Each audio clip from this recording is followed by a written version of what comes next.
Radiohead. What is Radiohead? There is a small but growing faction of agents, researchers and guardians who are disgruntled because they think that the agency should use more of its resources in order to combat the monsters that prey on humanity. And for the most part, the agency has always tried to keep a light touch on how far it was willing to go to destroy threats. There are a lot of dangerous items and creatures in agency custody.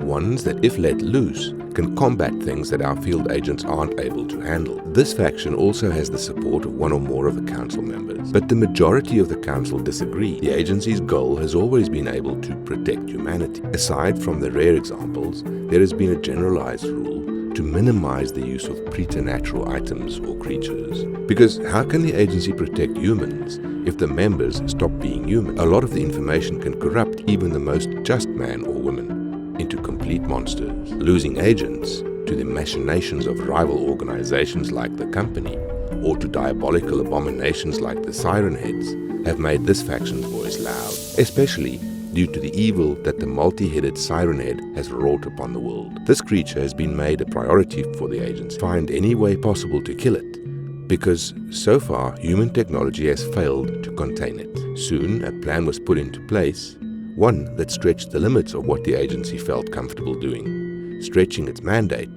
to not use the power collected. One senior researcher had pitched a plan, one that sounded crazy but was tentatively approved. So, using the information and notes of one of the agency's enemies, the Doctor, an attempt was made to create a hunter that could track down and kill any Siren Head it encountered. The creature was created using the biological pieces of Siren Heads that were collected in the field, either from being wounded by agents or in one of the many tassels it has with the long horse. The plan was to combine the DNA of the creature along with the DNA of a senior agent, one that had lost everything to Siren Head and went on a vengeance suicide run against one such monster, a quest that ended in her death. So the creature was born, and for a while it worked as planned. It was able to hunt, injure and drive off Siren Heads it encountered. There was hope, and then it went wrong and many more agents were killed, or worse, lost in the process. So the project was scrapped, judged to be too dangerous to actually implement. But a faction of the agency felt things had promised,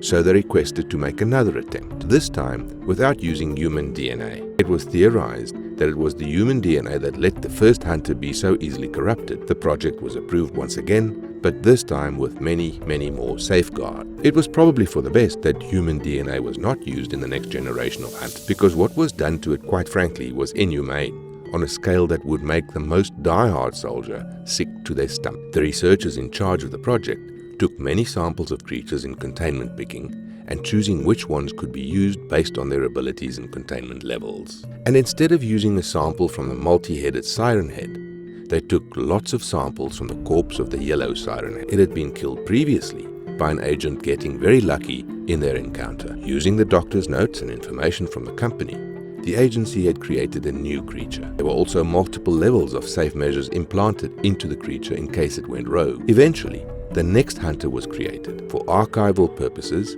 it had been dubbed Radiohead. This was because the final result, instead of looking like it had sirens for a head, it looked like it had a radio for a cranium, especially with the implants that were implanted looking like antennas. And instead of sending Radio Hunter out into the wild or even to known Siren Head nests, there was a different plan to utilize Radiohead. Instead of making it able to directly attack Siren Head, Radiohead is used mainly for first locating Siren Heads.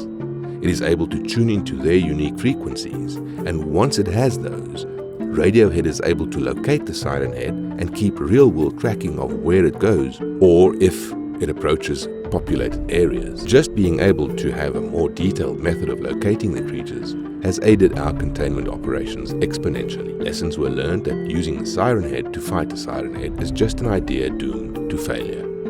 But if you can locate and isolate the Siren Heads, Radiohead, once getting both a location and a lock onto a Siren Head's unique signature, can broadcast a counter signal. This signal does is daze and nauseate the Siren Head, whose signal Radiohead has analyzed, doing so by broadcasting a counter signal that will interfere with the Siren Head's unique biology. Not only will the signal be broadcast by the Radiohead in person, it'll piggyback over actual radio signals and use them as carrier signals to increase the range of the projected sound. The sound itself was heavily tested, and not only is it unbearable to human ears, it doesn't do anything to affect humans at all. Recording the Radiohead signal and having them constantly playing in as many places as possible has proven to work as well.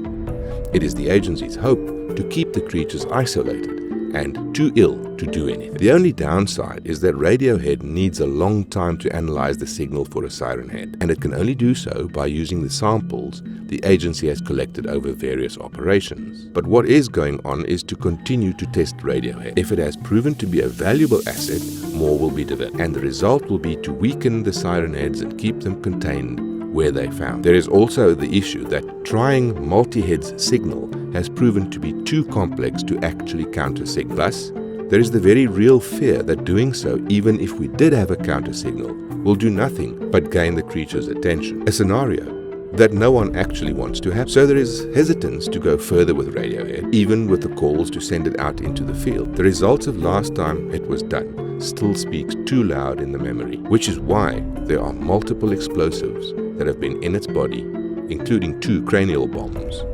Yes, inhuman, but one shouldn't mess around with such a dangerous experiment. It's a worry, though, that this is the first step of a slippery slope of the agency. Only time will tell.